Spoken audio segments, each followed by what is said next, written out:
یہ ایک مثال ہے، لیکن اس پہ گفتگو کی جائے تو بہت زیادہ مثالیں موجود ہیں۔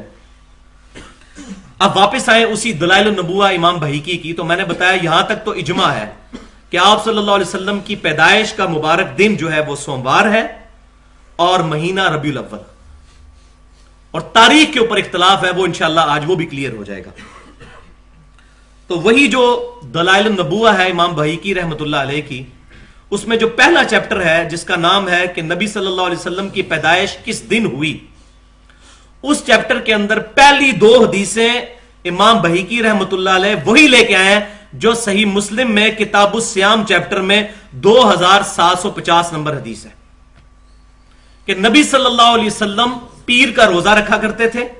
آپ صلی اللہ علیہ وسلم سے پوچھا گیا، یہ صحیح مسلم میں بھی موجود اور دلائل النبوہ کی پہلی حدیث، کہ آپ صلی اللہ علیہ وسلم پیر کا روزہ کیوں رکھتے ہیں؟ تو آپ صلی اللہ علیہ وسلم نے فرمایا فیہ ولدت وفیہ انزل علی، اس دن میں پیدا ہوا اور اس دن مجھ پر پہلی وحی نازل ہوئی۔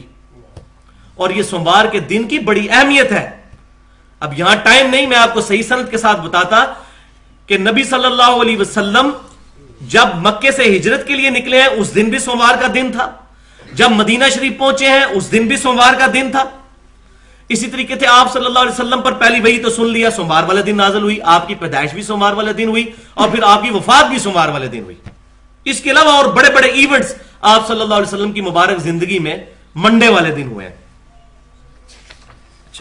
اس کے بعد دلائل النبوہ میں جو دوسرا چیپٹر ہے جس کا نام ہے کہ آپ صلی اللہ علیہ وسلم کی پیدائش کس مہینے میں ہوئی، اس میں صحیح سند کے ساتھ حدیث نمبر 4 انٹرنیشنل نمبرنگ کے مطابق محمد بن اسحاق تابعی رحمت اللہ علیہ، جو انس بن مالک رضی اللہ تعالیٰ عنہ کے شاگرد ہیں، جنہوں نے نبی صلی اللہ علیہ وسلم کو 10 سال تک وضو کروایا اور آپ صلی اللہ علیہ وسلم کی وفات کے بعد 82 سال تک زندہ رہے اور 93 ہجری کے اندر وفات پائی، ان کے شاگرد محمد بن اسحاق تابعی رحمت اللہ علیہ فرماتے ہیں کہ نبی صلی اللہ علیہ وآلہ وسلم سوموار کے دن عام الفیل والے سال چاند کے مہینہ ربیع الاول اس کی 12ویں رات کو پیدا ہوئے۔ یہ صحیح سند کے ساتھ قول موجود ہے ابن اسحاق رحمت اللہ علیہ کا، اور ربیع الاول کا مہینہ بھی اس میں، ساری چیزیں بیچ میں کلیئر کر دی انہوں نے۔ اور یہی قول صحیح سند کے ساتھ اس سے بہت پہلے جو سیرت کی پہلی کتاب لکھی گئی ہے سیرت ابن ہشام، اس میں بھی صحیح سند کے ساتھ یہ قول موجود ہے۔ اب بعض لوگ سیرت ابن ہشام کا حوالہ ہے صفحہ 158 جلد 1، بعض لوگ اس میں یہ کنفیوژن پیدا کرتے ہیں کہ یہ تو تابعی کا قول ہے، تو تابعی کا قول حجت نہیں ہوتا جب تک کہ کتاب و سنت اور